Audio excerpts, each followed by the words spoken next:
The Widow's Liberation. A story of silent suffering, betrayal, and the unseen strength of a woman who reclaimed her life.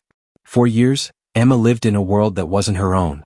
It belonged to her husband, Daniel, a man who had stolen her independence, her choices, and even her ability to dream. When he died, she was supposed to mourn. Instead, she exhaled for the first time in years. Daniel had been a master of illusion. To the world, he was a devoted husband and provider, but behind closed doors, he controlled every aspect of Emma's life. When she became pregnant, he convinced her to quit her job, promising to take care of her.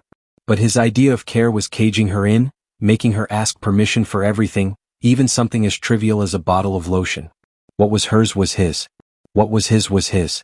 She had stayed at first out of love, then out of fear. By the time she realized she no longer loved him, he had already begun his first affair.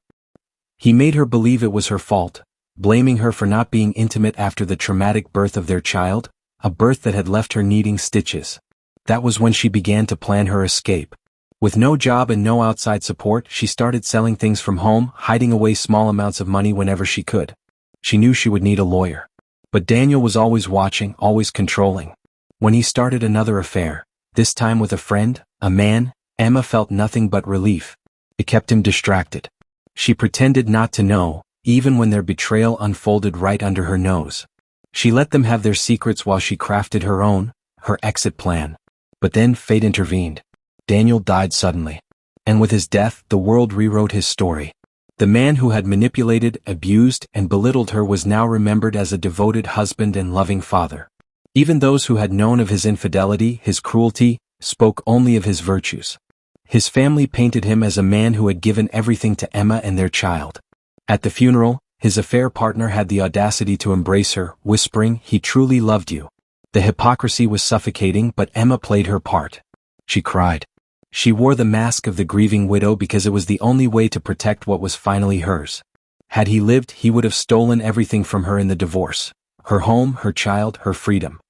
He had promised as much, threatening her every time she showed even the smallest defiance. But now she had it all. The house. The financial security of a widow's pension. Most importantly, she had her children. She could breathe again. To the world, she was just a fragile widow trying to cope. In reality, she was stepping into her new life. She had enrolled in psychology courses, not to grieve but to understand, to heal, to rebuild herself from the ruins he had left behind. Then weeks later, the past came knocking. Daniel's affair partner, his so-called best friend, showed up at Emma's doorstep. One of her children let him in before she could stop it. He had read something online, a post she had written about her experiences, though she had never shared it on social media. Someone else must have. The man sat across from her, unease rippling in his posture. He wasn't here to apologize. He wasn't here to offer closure. Instead, he spoke of Daniel as if he were some misunderstood hero, a man with flaws but a great friend nonetheless. He wanted her to let go of the past, to stop digging.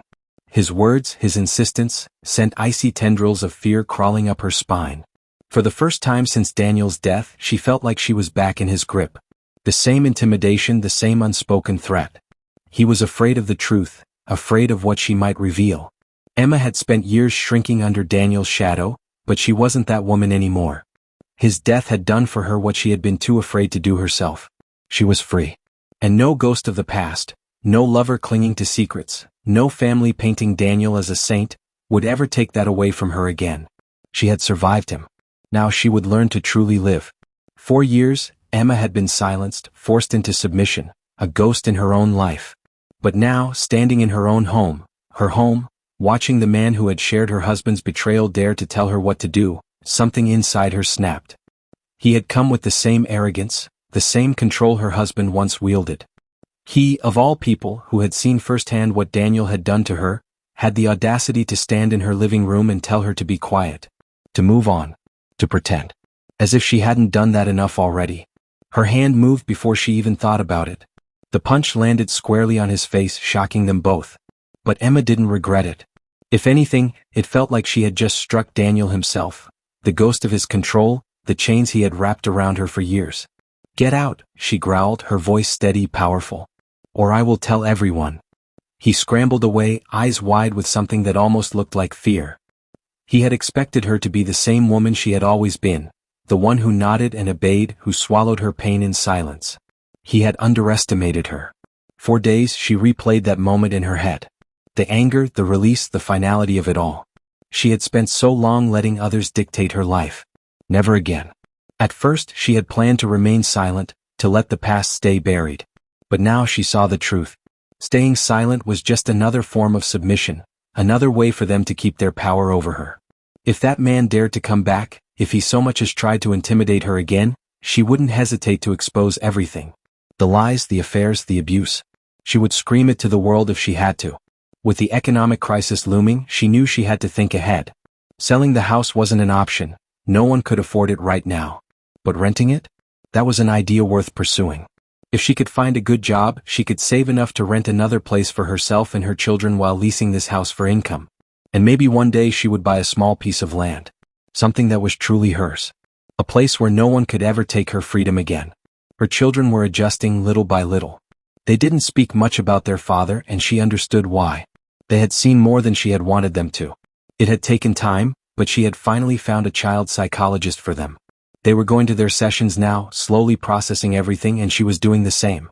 Therapy wasn't just for healing, it was a path to rebuilding, to rediscovering the person she had lost along the way. One by one, she was closing the doors to the people who had once controlled her. She had started making excuses to avoid her own family, avoiding their judgment, their whispers about what a good man Daniel had been. She knew better now. And even her children, sensing her newfound strength, seemed lighter, happier. The only lingering shadow was Daniel's mother. She still visited from time to time, still clung to the illusion of her son's saintly memory. Emma tolerated it for now, but the visits were growing fewer, the ties fraying. Soon she would be free of them all. A message had once told her that the past could not be erased, but it could be rewritten. And Emma was doing just that. Not as a widow mourning a lost husband, but as a woman who had survived. Who had fought. Who had won. For the first time in years, she was not afraid. She was free. Story 2. The woman who hugged like family, a daughter's fight to protect her mother. I couldn't explain it at first, just a gut feeling, a whisper of unease that tickled the back of my mind. My mother had a new friend, someone who had seemingly come out of nowhere, and every interaction with her left me feeling like I was watching a storm gather on the horizon. My mother, Anna, was 70, frail and on hospice care. She had been living in an independent senior complex for a few months, making casual acquaintances but mostly keeping to herself. Then one day there was Margaret. The first time I met her, my boys and I were visiting my mom when this woman strolled up alongside her. She had an air of belonging that felt strangely forced. When I extended my hand in greeting, she ignored it, wrapping me in an unexpected hug. "Oh, I only do hugs for family. And we're pretty much family now," she said with an overly sweet smile. Family? I had never even heard my mother mention her. My mom, for her part, just nodded and said Margaret had been a great friend. That was fine. I wanted my mother to have friends, but something about this woman's presence made my skin crawl. Then the little things started adding up. Margaret decided, seemingly out of nowhere, that she too would move into my mom's new apartment complex. Her unit wasn't ready yet, but she'd be there soon. She bought my mom's dog a sweatshirt that read "World's Best Auntie" for Christmas. After knowing her for 2 months. It was too much, too fast. Then Margaret called me, formally introducing herself, and casually slipped into conversation that she could manage my mother's medications for her. "I really appreciate the offer," I replied carefully, "but hospice prefers to limit who handles her medications, especially since they include controlled substances. It's best for you to focus on just being her friend." Hours later my mom called me, upset. Margaret had twisted my words, making it sound like I had called my own mother exhausting and didn't appreciate her help. When I confronted Margaret, she lied, claiming my mom had read our conversation in text messages, except our exchange had been over the phone. That was when I knew she was dangerous. Every time I spoke with my mother, I could hear Margaret whispering in the background, feeding her words, inserting herself into conversations. My mother didn't seem to notice. She just laughed, telling me I was overreacting. Then my mother started becoming confused. She sounded like she was over-medicated, except I was the only one dispensing her doses and everything was locked away. So I did what I had to. I took her credit and debit cards, making sure no one could take advantage of her. I had no proof, but I knew Margaret was waiting for an opening. When I called my mom's oldest friend for advice, I didn't tell her my suspicions.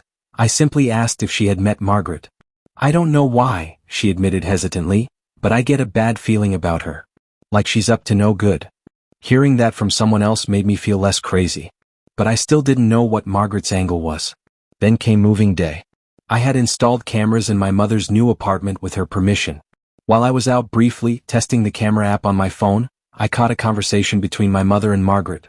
Margaret was feeding my mother lines, subtly turning her against me, making her question my choices and my love for her. When I got back, I confronted my mother. I was crying, really genuinely hurt. "I do everything for you," I told her. "And to hear you talk about me like that, Mom, it hurts." She cried too. And finally she listened. She agreed to distance herself from Margaret and told her outright that talking about me negatively was unacceptable. Margaret, ever the performer, acted remorseful, blaming it all on a misunderstanding. But Margaret wasn't done. A week later, I called my mother and discovered that Margaret had taken her to the bank to get a new debit card. I saw red. That night, I sent Margaret a text. "Margaret, I know you took my mother to the bank today. I want to be very clear. You have no business getting involved in my mother's finances. I handle them. If you sincerely care about her, step back. Right now, you're dancing very close to elder abuse territory, and if you continue, I will not hesitate to involve the authorities." Margaret responded with a saccharine apology, claiming she just wanted to help and that we had gotten off on the wrong foot. I never replied. And just like that, she vanished. The silence was louder than any argument. Margaret was supposed to move into the complex, but she never did. She stopped reaching out to my mother. She had lost her angle. I took extra precautions, notifying my mother's hospice nurses, social worker, and bank. I even invested in a high-tech medication dispenser with app alerts and a passcode. I made sure Margaret had no way back in. Weeks passed and I realized something. My mother seemed happier. Without Margaret whispering poison in her ear, our conversations felt lighter. She had even made some real friends in her new building.